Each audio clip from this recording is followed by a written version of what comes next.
Est-ce la fin des castes en Inde et cela peut-il changer la vie des chrétiens, notamment des chrétiens intouchables?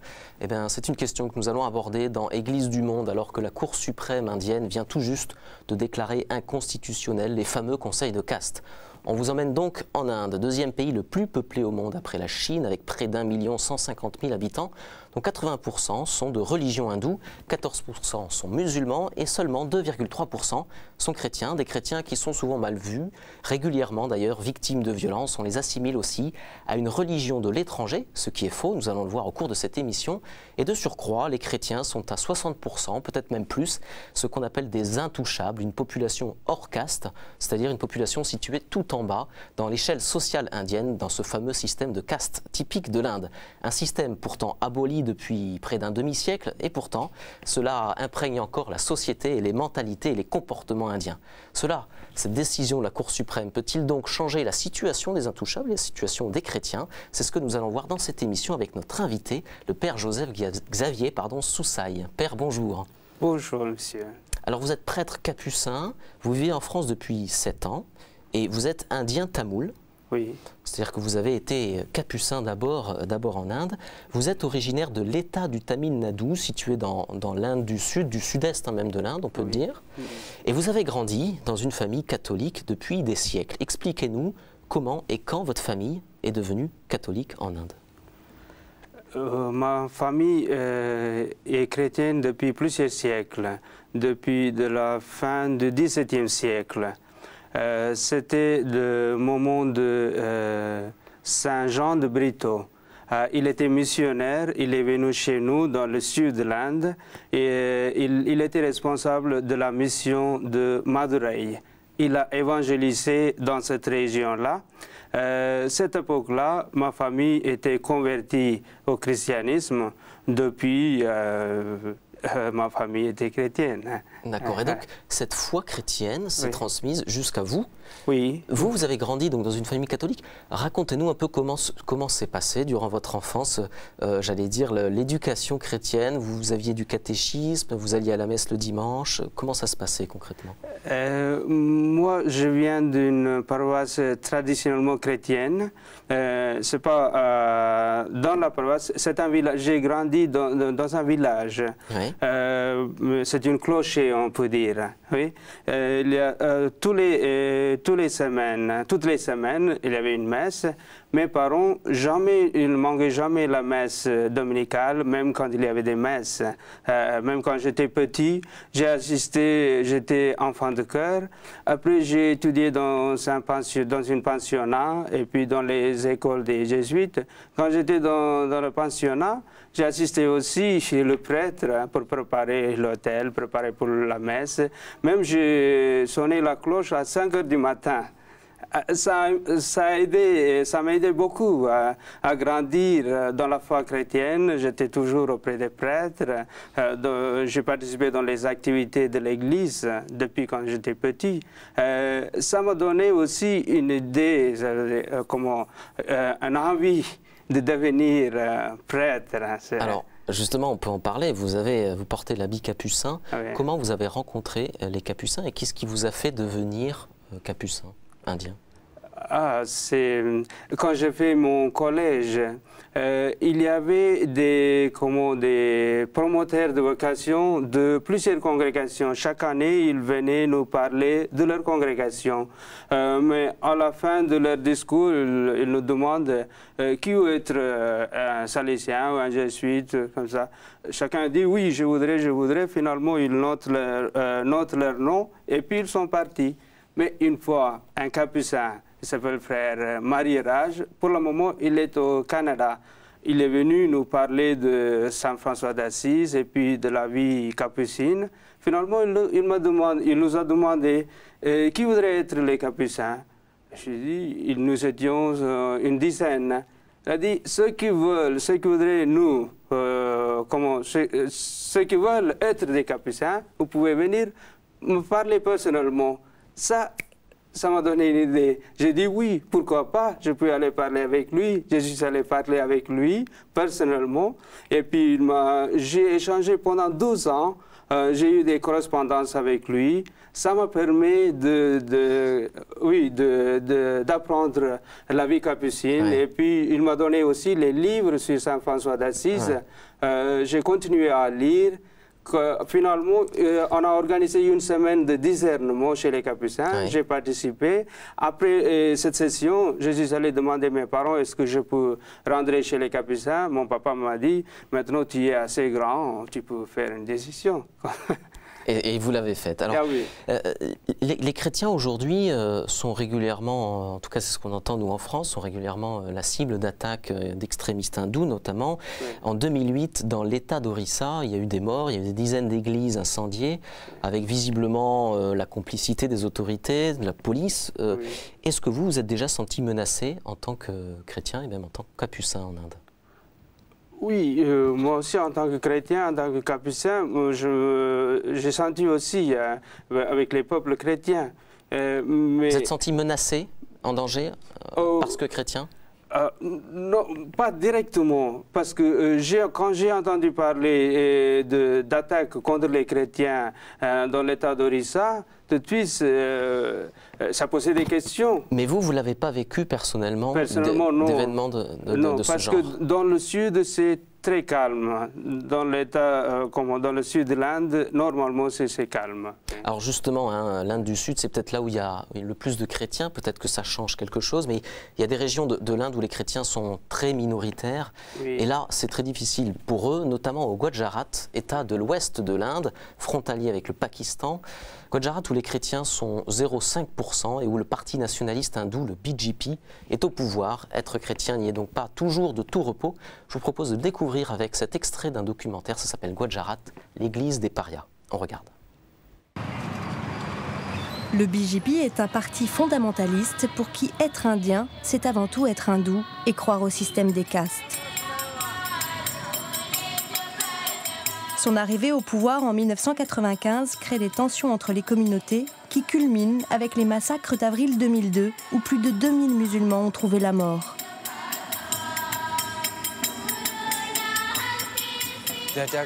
Les fondamentalistes attaquent les minorités.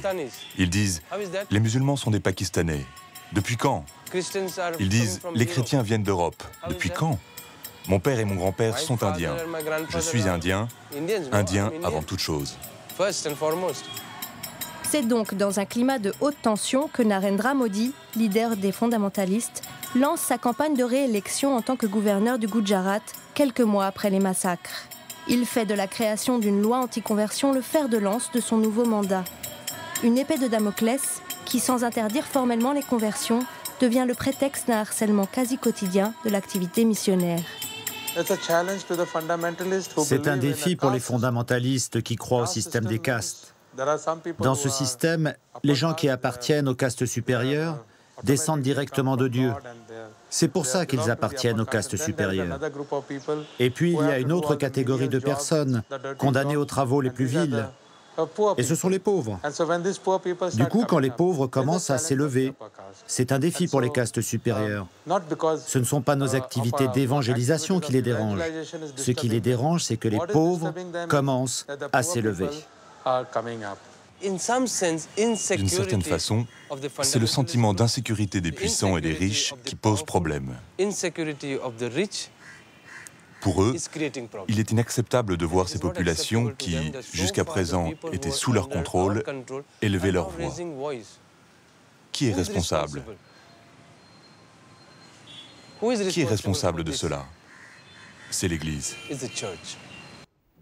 Père, dans cet extrait de documentaire, on nous parle des castes. Oui. Il y a combien de castes en Inde, dans le système traditionnel indien? Dans le système traditionnel, il y en a 4 castes. Et les supérieurs, la classe supérieure, il s'agit de... Brahmins, Vaishyas, Kshatriyas et Sudras. On trouve dans le Manusastra comme Torah, dans la tradition catholique. Donc c'est la tradition hindoue. Oui. Et il y a aussi, alors c'était aussi évoqué dans cet extrait documentaire, une 5e partie qui est hors caste, c'est les intouchables ou les dalits, ça dépend comment on les appelle, mais eux ils sont hors caste, ils sont encore en dessous de la 4e Selon le Manusastra, ils n'ont pas créé par le Brahman, ils sont hors caste, ils sont en dehors. Et alors comment ça se traduit aujourd'hui? Par exemple, est-ce qu'il y a des métiers qui sont réservés à ces intouchables? Oui, dans le temps, ça existait. Maintenant, ça change beaucoup.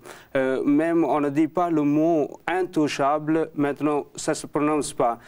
Déjà, quand on parle le système caste, c'est un peu délicat pour nous, pour les Indiens. Pourquoi? Parce que on est né dedans. Si le système, quand on est indien, on appartient à une caste. Oui. On ne peut pas éviter. On est là dedans. C'est pour cela c'est un peu délicat ce juger. Et vous, par exemple, vous appartenez à quelle caste? Oui, si, normalement chacun a une caste. Dans votre histoire, l'histoire de votre famille, c'est quelle caste? Oui, je fais partie de caste, on dit Oudayar. Alors c'était les, je sais pas, hein, je prends le classement, c'est quoi? C'est les deuxièmes, les troisièmes, les quatrièmes dans le classement que vous donniez tout à l'heure? Si, ça dépend maintenant. Si aux yeux de l'État gouvernement central, c'est le quatrième. Dans l'État de Karnataka, c'est le premier. Dans l'État de Tamil Nadu, c'est le 12e. Il y a trois choses à propos de ma caste. Oui. Alors vous disiez, hein, les castes, en théorie, n'existent plus. Elles ont d'ailleurs été abolies depuis un demi-siècle. Oui. Et puis, il y a même eu une décision assez récente, d'il y a quelques jours, quelques semaines, de la Cour suprême qui a décidé que les conseils des castes étaient anticonstitutionnels. C'est quoi ces conseils des castes, très concrètement? Qu'est-ce qu'ils faisaient ou qu'est-ce qu'ils font, quoi? On ne trouve pas dans les villes, mais dans les villages, on trouve ce système-là. Ça veut dire qu'il y a un groupe de castes qui est très fort. Chaque caste a un conseil de caste qui peut décider des choses qui appartiennent à eux. Par exemple, je vous donne un exemple. Si quelqu'un qui se marie avec un autre caste peut être séparés de leur caste, le conseil de caste peut décider quelque chose comme ça. Oui. Mais maintenant, la Cour suprême, il dit non, le conseil de caste n'existe plus, c'est anticonstitutionnel. Ça veut dire c'est le cours qui devient plus fort que le conseil des castes. Oui.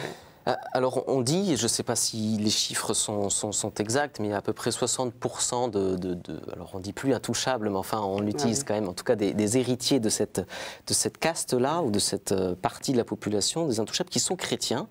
Enfin plutôt les chrétiens sont à 60% des intouchables. Est-ce que le fait de devenir chrétien, comme on l'entendait un peu dans cet extrait de documentaire, leur fait sortir de cette caste-là?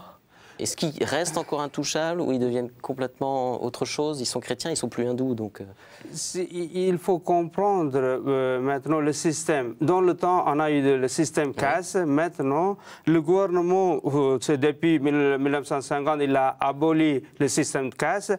Et puis, il a introduit un autre système. Il a classifié en 4 systèmes. C'est le forward caste, most forward, backward, scheduled caste. Ça veut dire c'est une discrimination positive, on peut dire. C'est-à-dire que la scheduled class, caste profite à des subventions de l'État, des aides sociales, quoi. De l'aide sociale. Et le chrétien, celui qui devient chrétien, il continue d'avoir ces aides sociales-là ou pas? C'est ça, il faut bien comprendre. Maintenant, les chrétiens, les talits chrétiens, ils n'ont pas cette subvention de gouvernement parce que déjà, ils sont marginalisés. Et puis maintenant, 12e fois, il est marginalisé. Ils n'ont pas de même subvention que d'autres talits hindous, ou talits bouddhistes, ou talits sikhs. Ils n'ont pas le même droit. C'est ça, maintenant, l'Église, il demande auprès du gouvernement que le gouvernement donne le même droit aux talits chrétiens. Donc c'est une forme de discrimination à l'égard des chrétiens. Oui, peut-être ça disparaîtra plus vite possible. Oui. Alors les extrémistes hindous considèrent les chrétiens comme appartenant à une religion qui n'est pas de culture indienne, qui est étrangère un peu à l'Inde. Ça, c'est pour les extrémistes hindous. Or, le christianisme se serait implanté en Inde finalement très très tôt. Hein. La tradition explique qu'elle remonte au premier siècle. Saint Thomas, 52 après Jésus-Christ, hein, l'arrivée de l'évangélisation par Saint Thomas. Et c'est d'ailleurs en Inde que se trouve le tombeau, hein, le tombeau présumé de l'apôtre Saint Thomas. Il est dans la crypte de l'église Saint Thomas à Chennai, dans le diocèse de Madras. Alors, ce qui est sûr, c'est que les catholiques existent en Inde depuis très longtemps, ça on l'a dit, et ils se répartissent aujourd'hui en 3 églises catholiques distinctes. Il y a les Syro-Malabar, les Syro-Malankar et les catholiques de rite latin. C'est quoi en gros la différence entre ces 3 églises catholiques? Ah oui, c'est Syro-Malabar, ça remonte au 1er siècle de la tradition Saint Thomas, parce que... Donc c'est les premiers? C'est le premier. Oui. Saint Thomas qui est arrivé, il a évangélisé l'Inde, qui ont été convertis au christianisme au 1er siècle. Ils ont une tradition plus forte que les autres, c'est Syro-Malabar. Et puis Syro-Malankara, c'était une autre tradition qui existait, mais c'était un peu plus tard, quelques siècles après, ça a été unifié. Il y avait une romanisation, hein, avec le rite latin. Oui. C'est ça, ils sont devenus un autre rite. Et puis les rites latins, c'est grâce à des missionnaires qui sont arrivés après au 15e, 16e, 17e siècle. C'est au 17e siècle, même les capucins qui sont arrivés à ce temps-là. Oui. Alors, les catholiques, hein, quelle que soit la tradition liturgique et ecclésiale dont ils se réclament, ne sont pas très nombreux. On l'a dit, à peine peut-être un peu plus de 2%, mais ils marquent le pays, notamment dans le domaine de la santé, du social, du scolaire et de l'humanitaire. Il y a de grandes figures, on peut citer le père Sérac, un jésuite très engagé auprès des pauvres, et aussi évidemment Mère Teresa, religieuse catholique albanaise, mais de nationalité indienne, qui a fondé les missionnaires de la charité. Le 100e anniversaire de sa naissance a été célébré l'an dernier, en 2010. Son image est très forte encore aujourd'hui en Inde et chez tous les Indiens, comme le montre cet extrait du documentaire Les héritiers de Mère Teresa, des images qui vous emmènent dans le fameux faubourg de Kalighat à Calcutta, en compagnie d'Urni Basu, qui a pris pour modèle Mère Teresa. On regarde. Kalighat. Ce n'est pas un hasard si Urmi Basu travaille dans ce quartier. L'œuvre de Mère Teresa a commencé ici en 1952. Et pourtant, Urmi ne pratique aucune religion. Elle a été élevée par des parents communistes, mais elle admire la sainte de Calcutta. 60 ans plus tard, le mouroir de Kalighat fonctionne toujours et le quartier n'a pas changé. On s'y bat encore pour un bol de riz.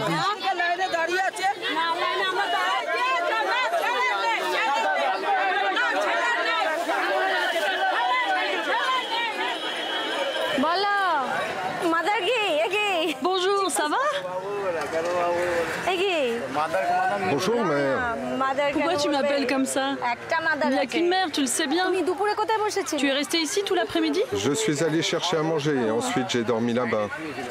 À côté du temple? Oui, il faisait tellement chaud que je n'arrivais pas à dormir. J'ai tout laissé ici et je me suis mise à l'ombre là-bas.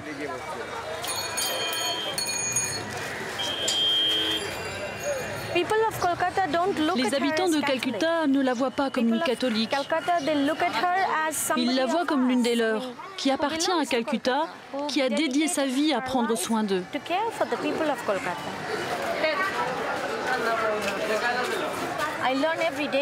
J'apprends tous les jours de la vie de Mère Teresa. Ce que j'admire le plus chez elle, c'est sa capacité à suivre une idée fixe. C'était très simple. Elle voulait faire une chose et pas une autre. Je ne suis pas une religieuse. Mère Teresa, elle, avait dédié sa vie au Christ. Mais pour le reste, je voudrais avoir la force de faire tout ce qu'elle a fait, suivre son exemple et que cela m'inspire dans ma vie. Voilà l'impact de Mère Teresa, des missionnaires de la charité en Inde. Père, est-ce que cet impact-là, aujourd'hui, il est encore, enfin on le voit hein, dans cet extrait de documentaire, il est encore si fort que ça? Mère Teresa, c'est une indienne à part entière. Oui, on peut dire qu'elle est une indienne à part entière. Elle est devenue indienne. Elle fait partie du peuple ordinaire. Elle a eu vraiment un cœur pour les gens opprimés qui n'ont rien. Est-ce qu'elle a rapproché les Indiens des chrétiens? Oui, on peut dire oui, elle s'approchait aussi, parce que toujours elle a insisté la solidarité, la paix, l'unité et la justice, c'est aussi. C'est pour cela qu'elle a aidé. Pour elle, il faut agir, pas simplement parler. Elle ne veut pas être comme idéaliste. Elle voulait agir. C'est concrètement, on voit, quand elle est morte, quand il y avait son enterrement, on a vu, il y avait des gens partout dans la ville de Calcutta. Ça montre comment elle était aimée par les peuples indiens, en même temps comment elle se consacrait au peuple indien. Alors c'est un exemple très contemporain de la présence des congrégations religieuses chrétiennes en Inde. Quelles sont les autres grandes congrégations religieuses ou ordres religieux comme celui des Capucins qu'on peut citer, qui sont présents en Inde? Oui, les jésuites, les Capucins, les franciscains, les salésiens, les dominicains. Ce sont des grands ordres, grandes congrégations, on trouve chez nous. Il y a plusieurs congrégations religieuses aussi, religieuses et religieux. Il y a les sœurs de Saint-Joseph de Cluny qui sont présentes en Inde, oui, elles sont, qui viennent de France. Oui, elles sont vraiment, même FMM, c'est la franciscaine missionnaire de Marie, elles sont très présentes. Oui. Et alors, où en sont aujourd'hui les vocations de prêtres et de religieux en Inde? Est-ce que c'est une église qui est dynamique, qui suscite des vocations, ou qu'elle est plutôt en stabilité? Où on en est? Oui, c'est une église très vivante chez nous. Ça suscite aussi vocation, mais on peut dire que c'est une église très vivante. Si on s'engage au niveau éducation, la santé, et puis aussi les développements sociaux, l'église est très présente et très visible partout. Et puis aussi, il y a aussi un potentiel, comment on dit, pour les missionnaires. Ça suscite les vocations. Pour le moment, ça marche bien. On trouve les vocations dans toutes les congrégations. Je ne sais pas ça va durer combien de temps, mais pour le moment, ça va. On a des vocations, suffisamment de vocations. Il y a beaucoup de gens, les jeunes, qui voudraient être les prêtres ou missionnaires, parce que l'Église, au fond, c'est une Église missionnaire. Hein? C'est l'Église qui partage avec les autres qui grandissent, hein? Sinon ça reste stagnant. Oui. Ouais. Et est-ce que que ce soit les congrégations religieuses ou l'Église diocésaine suscitent des conversions justement dans ces franges de la société indienne qui héritent d'une position défavorisée du système de caste aujourd'hui? Au propos de conversion, je ne pense pas que ça continue comme il était dans le temps. Je ne peux pas dire qu'il n'y a plus de conversion. Oui. Et de temps en temps, il y a des conversions. Mais maintenant, c'est aussi si on maintient la foi qu'on a reçue. C'est maintenant on partage la foi qu'on a reçue. Aussi, les chrétiens, ils sont très visibles. Les chrétiens donnent les valeurs chrétiennes, les valeurs évangéliques. Par exemple, quand on a une école ou un hôpital, ceux qui bénéficient, c'est nous, les chrétiens, nous sommes que moins que 3%. Mais les autres, les 97% qui bénéficient, ce sont des autres. Mais les gens, ils aiment beaucoup d'étudier dans les écoles chrétiennes, d'avoir l'aide de la santé dans un hôpital chrétien. Tout cela, ça montre que l'Église est visible, l'Église pénètre, donne les valeurs chrétiennes, les valeurs évangéliques. Est-ce que vous craignez, on sait que de temps en temps, il y a quand même des attaques, encore une fois, par des extrémistes hindous. Est-ce qu'aujourd'hui, il nous reste 1 minute d'émission, oui, vous êtes optimiste ou pessimiste sur la manière dont sont traités les chrétiens en Inde?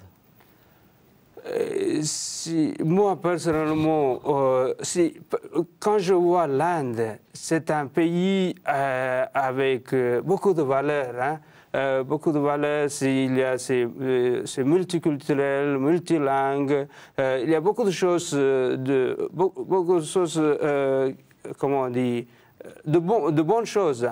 Mais il y a aussi des extrémistes, des fanatiques, qui attaquent aussi les chrétiens, pas uniquement les chrétiens, ils attaquent aussi les valeurs humaines. Hein.